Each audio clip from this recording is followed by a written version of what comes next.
You know what's sad?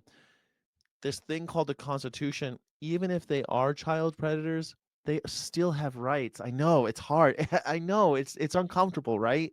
It's uncomfortable that even people who do bad things, they still have rights. That's that's the way America works. So if you don't like it, maybe you should go to Russia. Putin probably loves guys like you. Enacted. I believe she's a member of Congress. So if they're writing laws, they don't. I believe he's a member of Congress. I believe.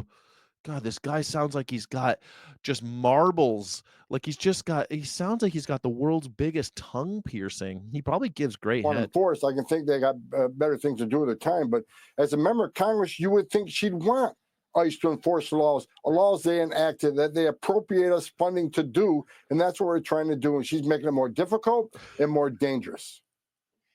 More difficult and more dangerous for people knowing their rights is dangerous. That's so funny to me. The proposition is bizarre. So you're telling me, as you gargle Trump's nuts, that people knowing their rights makes life dangerous? I'm sure a free speech argument can be made. Okay, she has every right to say anything she Oh, wants. that's another right she has. You're right. She also has a right to say what she wants, and all she's doing is telling people about their other rights?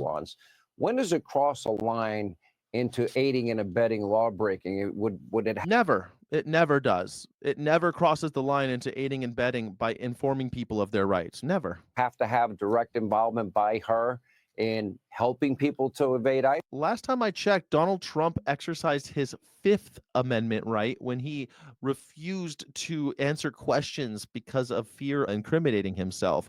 How did he know about that right? Somebody told him. Should that person go to jail for telling Donald Trump that he had the Fifth Amendment right? That's exactly the question I posed to the Deputy Attorney General. I asked him to look into it. I says, I know, through my career, someone steps in front of you, in between you and the person you're arresting or repeating. Yeah, that's a violation. But at what point do you cross the line on saying you're educating people versus you're teaching them how to evade ICE arrest? So I've asked that question to the Department of Justice for clear guidance, so I can share that with the officers of ICE. So we're looking for that. Share that with the officers of ICE. What? If you find anybody retweeting anything about your rights, all right. So let me piss off Tom Homan right now. Listen, if the ICE are at your house, you do not have to open the door. If they say, or even if you're at your car, you don't have to open your car door. They have no jurisdiction over you unless they have a warrant. And that warrant must be signed by a judge.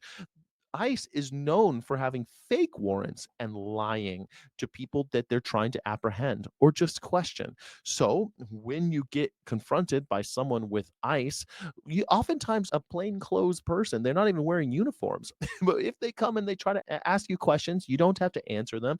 If they try to get into your car or your home or any place where you have a reasonable expectation of privacy, they cannot enter unless they have a warrant signed by a judge. Don't take their word for it that they have a warrant, because they're lying a lot of the time. So you better slide it under the door, hold it up to the window. I want to see your warrant and the judge's signature. That's all you need. If they have that, then you're fucked. But hey, they usually don't have it, and they might be breaking the law. Probably are breaking the law. So know your rights. Thanks. And hundreds are gathering on Capitol Hill today for a Hundreds. No Kings, No Tyrant rally. People holding signs saying things like, nobody voted for this. It's one of many protests happening all across the country this President's Day, including protests right here in South Florida as well. Local 10's Glenna Milberg is live in Miami tonight. All the way in South Florida, right outside of Trump's house. With more on what those ralliers had to tell her.